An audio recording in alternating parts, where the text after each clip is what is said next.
ఈరోజు మనం ఒక వెజ్ కాంబినేషన్ ట్రై చేయబోతున్నాము. Garlic rice with potato pepper fry.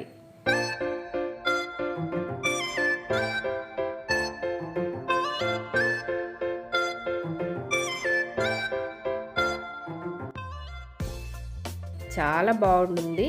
మనం బిర్యానీ బదులుగా ట్రై చేసుకోవచ్చు. ఫ్లేవర్ కానీ టేస్ట్ కానీ సూపర్గా ఉంటుంది. అలాగే కాంబినేషన్ కూడా చాలా బాగుంటుంది. పొటాటో కూడా చాలా టేస్టీగానే ఉంటుంది. నమస్కారం, నేను Divya. Welcome back to Orange 7.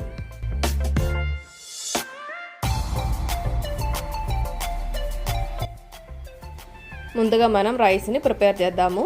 ఒక కడాయి పెట్టుకొని దాంట్లో కొంచెం ఆయిల్ పోస్తున్నాను. ఆయిల్ కానీ బటర్ కానీ నెయ్యి కానీ ఏదైనా వేసుకోవచ్చు. అది వేడెక్కినప్పుడు దాంట్లోకి కొంచెం ఆవాలు, పచ్చెనగపప్పు, అలాగే కొంచెం మినపప్పు వేసుకోవాలి. ఫ్రై చేసుకోవాలి. దాంట్లోకి 2-3 ఎండుమిర్చి వేసుకోవాలి. నేను ఒక 2-3 పచ్చిమిరపకాయలు వేస్తున్నాను. కొంచెం కారంగా కావాలి, లైట్గా కారంగా కావాలి అనుకోండి, అది వేసుకోవచ్చు. అలాగే ఒక 10 రెప్పల దాకా వెల్లుల్లిపాయలు, కొంచెం పెద్దవే, అందుకని చిన్న చిన్న ముక్కలుగా కట్ చేసుకొని వేసుకోవాలి, మంచిగా ఫ్లేవర్ వచ్చేటట్టు. అలాగే ఒక మీడియం సైజ్ ఆనియన్ని చిన్న ముక్కలుగా కట్ చేసుకొని అది కూడా వేసుకోవాలి. కొంచెం కరివేపాకు కూడా. ఇవి అన్నీ వేసుకొని మంచిగా ఫ్రై చేసుకోవాలి. దీనికి సరిపడేంత ఉప్పు కూడా వేసుకోవాలి. మనం ఆల్రెడీ బిర్యానీ రైస్ ఉడకబెట్టి పెట్టేటప్పుడు కొంచెం ఉప్పు దాంట్లో వేస్తున్నాం కాబట్టి ఎక్కువగా వేయాల్సిన అవసరం లేదు. ఇది మంచిగా ఫ్రై అవ్వాలి. ఇది బిర్యానీ రైస్ని నేను ఆల్రెడీ బాయిల్ చేశాను. దీనిలో మసాలా ఏం అవసరం లేదు.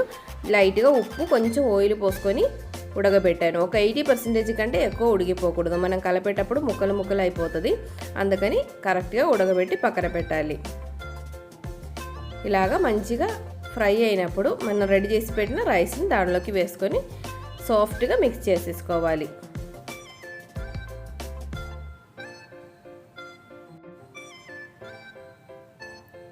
సాఫ్ట్గా మిక్స్ చేయండి. రైస్ అంతా ముక్కలు అయిపోకుండా. దాంట్లోకి కొంచెం కొత్తిమీర కూడా వేసుకోవాలి. మన రైస్ చాలా ఈజీగా రెడీ అయిపోయింది. చాలా ఫ్లేవర్ఫుల్గా ఉంటుంది. ఉప్పు కావాలంటే చూసుకొని అడ్జస్ట్ చేసుకోవచ్చు.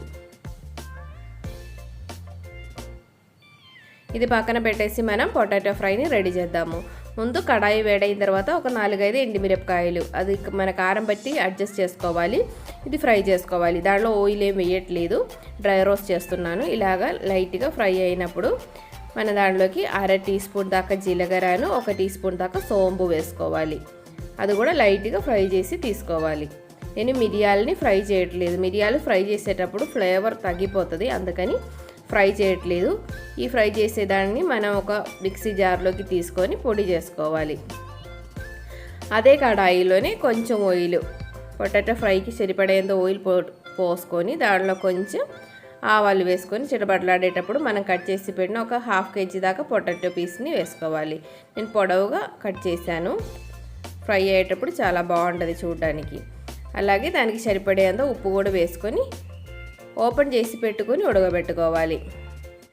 మనం ఫ్రై చేయడానికి నాన్ స్టిక్ పాన్ ఏదైనా కానీ, లేకపోతే కాస్ట్ ఐరన్ కడాయి కానీ ఏదైనా తీసుకోండి. మనకి అడుగు పట్టుకోకుండా మంచిగా ఫ్రై అయ్యి మంచి షేప్లోనే దొరుకుతుంది. దీనిలోకి కొంచెం పసుపు కూడా వేసేసాను. ఇప్పుడు ఇది లో ఫ్లేమ్ మీద అప్పుడప్పుడు కలుపుతా లైట్గా ఫ్రై చేసుకోవాలి. ఇప్పుడు ఇది మనం ఫ్రై చేసి పెట్టిన వస్తువులు చల్లారిపోయింది, కొంచెం పొడి చేసుకోవాలి. అలాగే కొంచెం కరివేపాకు కూడా పొటాటోలో వేసేసాను. మధ్యలో మధ్యలో కలుపుతా అన్ని సైడ్స్ ఒకేలాగా ఫ్రై అయ్యేటట్టు చూసుకోవాలి. పొటాటో కొంచెం ఉడికిన తర్వాత మనం పొడి చేసి పెట్టిన మసాలా పౌడర్ని దాంట్లోకి వేసుకోవాలి. ఓవర్గా ఉండి చూసుకొని వేసుకోండి. నాకు కరెక్ట్గానే సరిపోయింది. పెప్పర్ది ఫ్లేవర్ అన్నీ చాలా బాగుంటుంది. ఇప్పుడు మన పొటాటోలో ఉండే వాటర్ అంతా తగ్గిపోయిన తర్వాత ఒక 2 నిమిషాలు మూత పెట్టుకోవాలి. ముందే మూత పెట్టుకుంటే పొటాటో ఉడికి మెత్తగా అయిపోతుంది. అలా ఉండడానికి లాస్ట్లో మూత పెట్టేస్తున్నాను. ఒక 2 నిమిషాలు మూత పెట్టుకొని లోపల కూడా మంచిగా ఉడికిన తర్వాత మనం స్టవ్ ఆఫ్ చేసేయచ్చు. చూడండి, చాలా మంచిగా ఫ్రై అయింది. ఇది చాలా టేస్ట్ కూడా బాగుంటుంది. మన రైస్ కూడా చాలా పర్ఫెక్ట్గా రెడీగా ఉంది. ఇప్పుడు ఇది సర్వ్ చేసుకోవచ్చు. చాలా మంచి కాంబినేషన్ అండి ఇది. మన బిర్యానీ బదులు అందరూ తినేయచ్చు.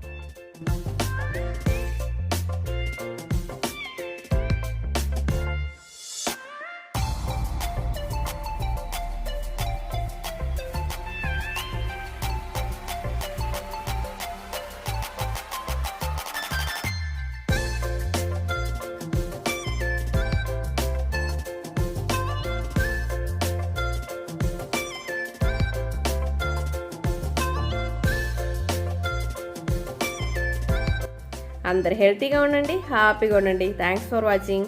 Orange continuous. By by.